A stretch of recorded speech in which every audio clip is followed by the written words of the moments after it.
explain what you feel the role of music education is in the East Penn School District, and when budget cuts are made, where and what parts of music education would be on your list? I'm a big supporter of music education and art education. I think we're losing our way when we're starting to cut these things and calling them less than real subjects, as ancillary to what we do, as something extra, as almost co-curricular. My children have benefited from music programs, all three of them. One of them went into music very deeply, and it was one of the best experiences of his life. Being in band was the top experience of his high school career. He was good at many things, but the band was the best thing. We need to keep these programs in our high schools. If we let them go away, even once, they will not return. But what children learn in art and music are things that help them think at a higher level. And this, as a teacher myself, is what I'm constantly trying to get my kids to do, to use their brains to the maximum capability they have. Music, art, help you do that. Thank you. Mr. Ballard. Music education is one of the subjects that is vital to the development of our children. In the interest of full disclosure, I have to tell you that my son is a music teacher. And as he will tell you, it's been proven time and time again that students who also do music do better in all of their other studies.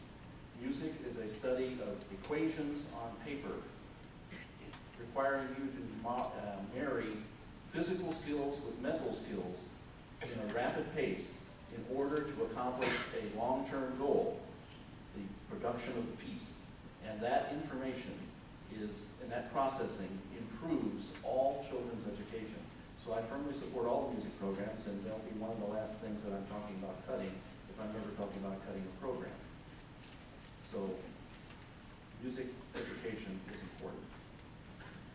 Thank you.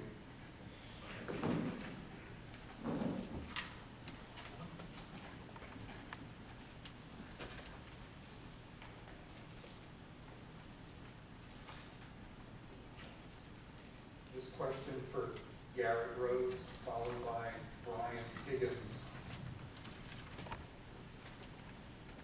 Do you plan to continue the trend of approving contracts that call for raises of 3 times the amount that Act 1 calls for, and making the shortfall up with continued tax increases? Absolutely not.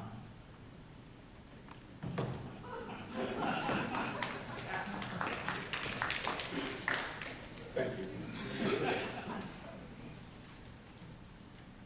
Do I have to be shorter than that? You have a minute. Using the word trend is a very interesting thing. There are trends in a lot of daily life. We always seem to be focused on trends. You know, I'm a Mets fan. Please hold your applause. Right now they've won 6 games in a row. That's a really good trend. Next week they could lose 7 games in a row. That's a really bad trend. Trends are trends. They are what they are.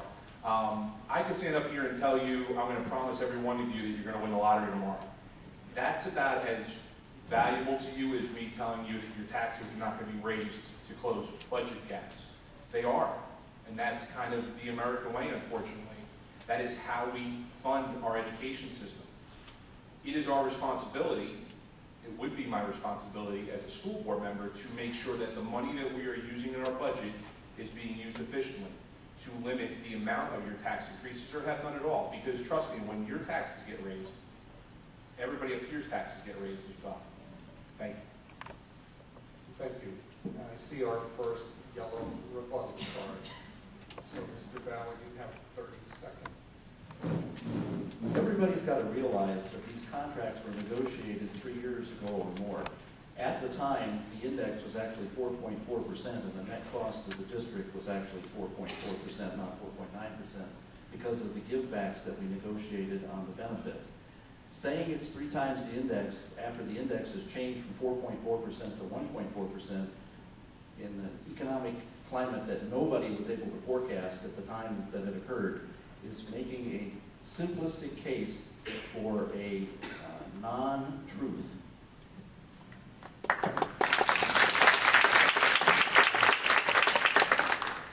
Thank you.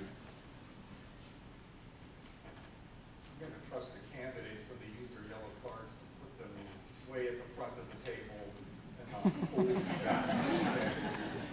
And that was not directed toward anyone.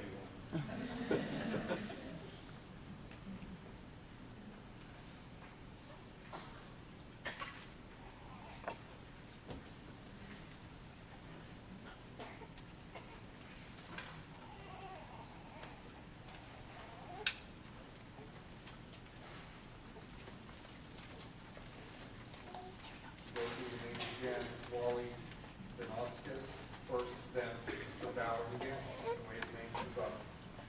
Okay. What are your priorities concerning budget cuts on extracurricular activities? May I just ask a clarification? If I were to have to cut something, what would I cut? All I can do is simply repeat the question. Again, I'm perfectly willing to do that as often as necessary. What are your priorities concerning budget cuts on extracurricular activities? I think, again, personally do not have an agenda like so many of the people at this table. I guess I've got to be in the midst of it to know. I guess things that are, you came here. Like so many people at this table, I don't sit on the current board, and I don't have an agenda to cut anything or to add anything to the school budget.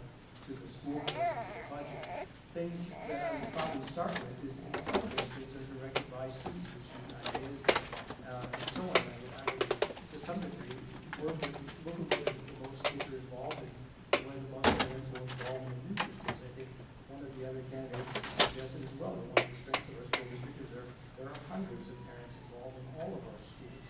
And some of those things that may cost us money may be able to be run by volunteers in the future, or things like that. So I would look to see, not to cut, but maybe to do things cheaper, or volunteer parents, or volunteer coaches, or things like that. Thank you. Mr. Ballard. Extracurricular activities are a very difficult thing to discuss because to many parents, they're priorities. Some of them even more than the educational process. But when you're looking at the hard budget times that we have, and this is the first time it's ever occurred in a district like East Penn,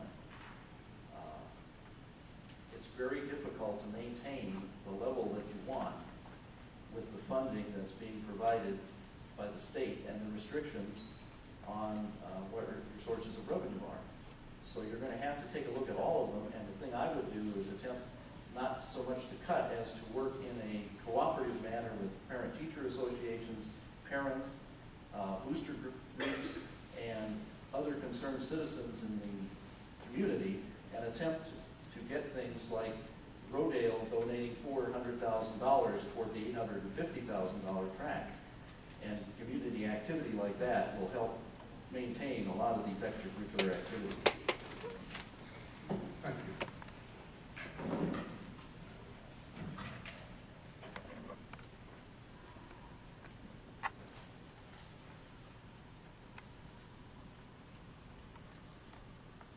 Okay, this next question for Sandy Rhodes, followed by Jennifer Gilbert.